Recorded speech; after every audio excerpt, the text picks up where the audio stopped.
Stephanie Negrin, a self-described shopaholic, has been feeling anxious and stressed from the amount of clutter in her household. I kind of think of myself as like, an alcoholic would. Mm-hmm. And an alcoholic, can't, if they're told to stop drinking, they can't just stop drinking. What once was a beautiful and spacious 2-story home in Comac has now become a graveyard of Stephanie's 15-year addiction to shopping. Some things are easy. Some things I don't wear, I'll never wear. I mean, those are the easy things. But, since nothing's organized, all those things are interdispersed, with other things in here. And that's where I have to, physically start separating.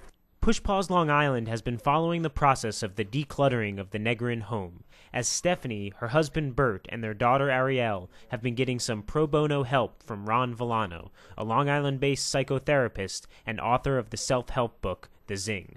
Last time we checked in on the Negrins, there was some tension in the home. There have been so many times I said, I can't do it, it's too overwhelming for me. Just do it. What I don't know won't hurt. Just take care of it. Just get rid of the stuff. I never heard it like that. I don't know how you might have said it, because I'd be happy to do that. But I also think you would not literally, but come after me with a knife. You would flip out if you came home and I just had that all, because you always say there's so many things I wear, or I don't know. But I'd be happy to do that.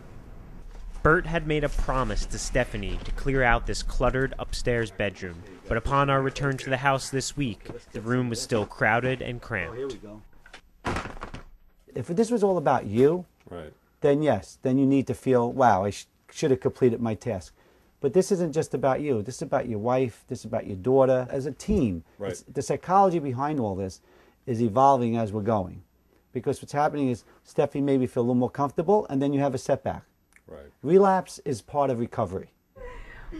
To prevent further relapses in the decluttering process, Ty Williams, a professional organizer, has volunteered her time this week to help the Negrins organize a garage sale, which will help them learn techniques to overcome their chaotic living arrangement. So there are some things that you love, there are some things that you hate, and there's some things that you're just not certain about. And so I'm going to be another pair of hands, which I think are the most valuable tools in something like this, especially organizing closets or homes or whatever it is.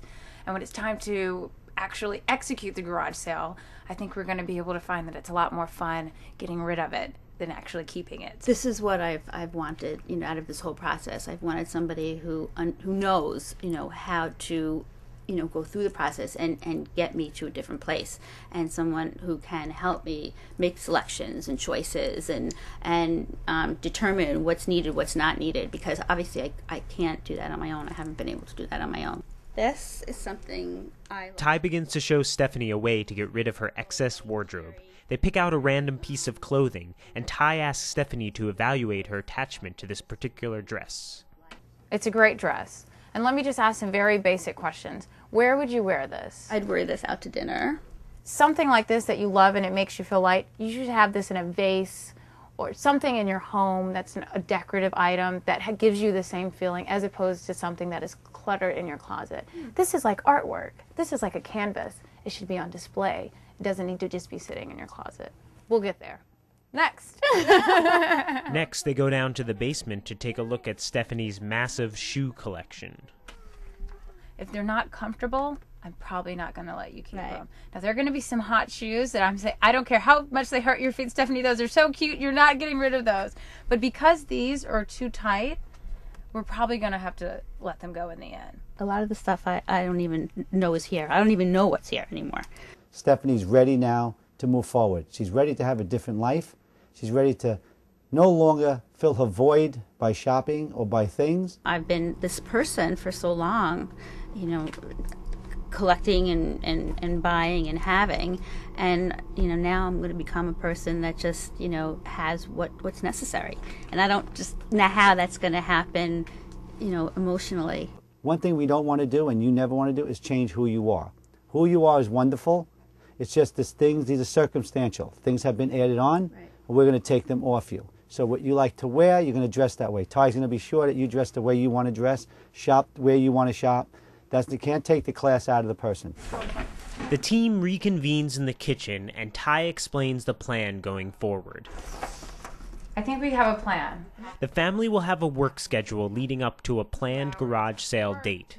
Their main task will be to identify and separate those items that they love versus things that they hate or don't even remember why they bought in the first place. All things in this latter category will be sold at the garage sale. Stephanie will have a separate wardrobe calendar so that she can zero in on the clothes that she is actually wearing on a weekly basis. We have such a positive attitude coming from Stephanie to want to move everything out. She's ready to get rid of the shoes. She's ready to get rid of the clothes, the appliances downstairs. Okay, so we're ready, right, Stephanie? Ready to go. Okay. I'm there. After 15 years of living in clutter, Stephanie and her family are finally prepared to take the baby steps towards changing their lives forever. Push Pause Long Island will continue to follow the Negrins' story as they prepare for and launch their inaugural garage sale.